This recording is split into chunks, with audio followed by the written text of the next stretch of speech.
रात्रीचे 10 वाजले होते। मुंबईतला ऑक्टोबर महिन्याचा पाऊस एक क्षणही थांबायचं नावच घेत नव्हता।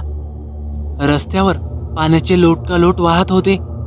हवेत ओलसर गारवा आणि एक प्रकारची गूढ शांतता पसरली होती। शरद, एक 38 वर्षांचा टॅक्सी ड्रायव्हर, दादर स्टेशनच्या बाहेर उभा होता। संपूर्ण दिवस धावपळीतच गेला, पण फारसं कमावलं नव्हतं। आता शेवटचा प्रवासी मिळेल या आशेने वाट बघत होता। तो कंटाळून सिगरेट शिलगावत होता आणि तेवढ्यात एक जोरदार वीज चमकली आणि त्या झगमगाटात त्याला दिसलं एक काळी साडी नेसलेली बाई डोक्यावर पदर घेऊन रस्त्याच्या कडेला उभी होती। तिने हळूवार हात केला। शरदने तिच्या बाजूला नेऊन टॅक्सी थांबवली। कुठे जायचे मॅडम? शरदने विचारलं। ती शांत होती, फक्त गाडीत येऊन मागच्या सीटवर बसली। मग एका क्षणाने मंद आवाजात म्हणाली, सालवाडी घाट, मागे जो जुन्या धबधब्याचा रस्ता आहे ना, तिकडेच। शरदने थोडा विचार केला। ते ठिकाण फारसं परिचित नव्हतं, पण त्याने एकदा नकाशात बघितलं होतं। ठीक आहे बाई, उशीर होईल पण पोहोचवतो। गाडी निघाली। पावसाचे थेंब कारच्या काचांवर आपटत होते। रात्रीची अंधारलेली शांतता आणि टायराखालून उडणारे पाणी, या दोघांचं एक विचित्र संगीत तयार होत होतं। शरदने वाटेत बोलायचा प्रयत्न केला। बाई, तुम्ही एकट्याच प्रवास करताय? कोणी जोडीला नाही का? पण ती काहीही बोलत नव्हती।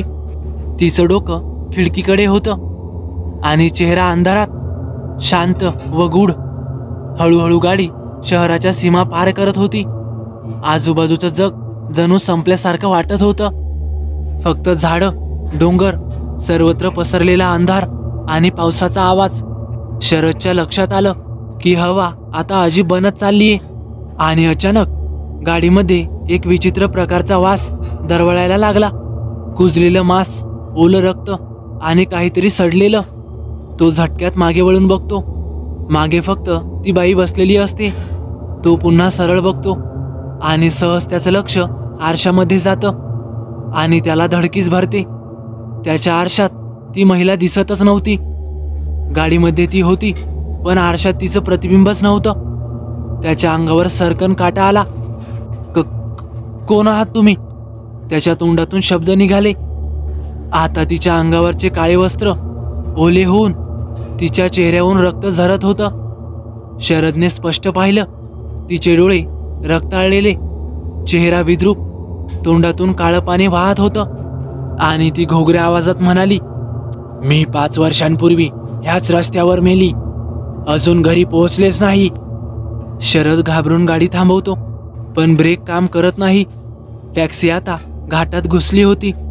दोन्हीकडे खोल दऱ्या आणि दाट धुकं। पाठीमागे ती सतत म्हणत होती, पोहोचाव मला, पोहोचाव, मला घर पाहिजे। शरदच्या कानात चहूबाजूने तो आवाज घुमू लागला। समोर धुके आणि गाडी झपाट्याने चालू लागली। शेवटी एका वळणावर त्याला कसं वाटलं की रस्त्यात कुणीतरी उभा आहे। त्याने झटक्यात स्टीअरिंग वळवली आणि गाडी थेट दरीत कोसळली। दुसरा दिवस उजाडला। स्थानिक वृत्तपत्रांमध्ये बातमी झळकते, सावलीवाडी घाटात एक टॅक्सी सापडली, चालक जागीच मृत। मात्र गाडीत कोणीही प्रवासी नव्हता आणि गाडीमधून येणारा वास जणू कोणीतरी कुजत गेलेलं होतं। हे चक्र अजूनही चालूच आहे। दर अमावस्येच्या रात्री एक बाई त्या ठिकाणी टॅक्सीची वाट बघत असते आणि जो कोणी तिला पोहोचवण्याचा प्रयत्न करतो ती त्यालाच देवाघरी पोहोचवते। तर मित्रांनो, कशी वाटली तुम्हाला ही भयकथा? आवडल्यास नक्की लाईक करा, कमेंट करायला विसरू नका आणि हो, आपल्या चॅनलला आतापर्यंत सबस्क्राईब केलं नसेल तर नक्कीच सबस्क्राईब करा। तर चला भेटूया पुढच्या व्हिडिओत। धन्यवाद।